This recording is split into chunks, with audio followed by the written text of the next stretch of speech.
नमस्कार, महाराष्ट्र समाचार न्यूजमध्ये आपल्या सर्वांचं स्वागत आहे. परभणीचे महापौर सय्यद इक्बाल यांच्यावर चाकू हल्ल्याचा प्रयत्न, आरोपी पोलिसांच्या ताब्यात. परभणी महानगरपालिकेचे महापौर सय्यद इक्बाल यांच्यावर गुरुवारी सायंकाळी एका युवकानं चाकूने हल्ला करण्याचा प्रयत्न केल्याची घटना घडली आहे.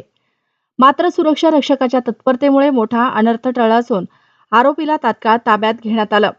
मिळालेल्या माहितीनुसार संबंधित युवक निवेदन देण्याच्या बहाण्यानं महापौरांना भेटण्यासाठी महानगरपालिका कार्यालयात आला होता.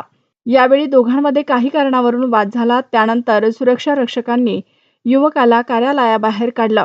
कार्यालयाबाहेर आल्यानंतर युवकानं आपल्या जवळील धारदार शस्त्र काढण्याचा प्रयत्न केल्याचे सांगण्यात येत आहे. मात्र सुरक्षा रक्षकांनी वेळीच प्रसंगावधान राखत त्याला पकडले. पळून जाण्याच्या प्रयत्नात आरोपीने शस्त्र तेथेच फेकून दिले. तरीही सुरक्षा रक्षकांनी त्याला ताब्यात घेऊन पोलिसांच्या स्वाधीन केले.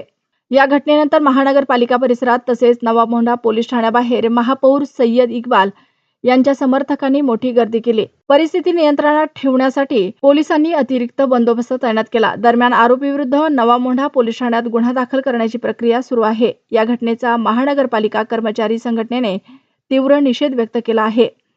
कर्मचारी संघटनेचे अध्यक्ष नासेर खान पठाण यांनी या घटनेच्या निषेधार्थ लेखणी बंद आंदोलन करण्यात येणार असल्याची माहिती दिली. सध्या या प्रकरणाचा पुढील तपास पोलीस करत असून तपासानंतरच घटनेबाबतची अधिकृत माहिती स्पष्ट होणार आहे.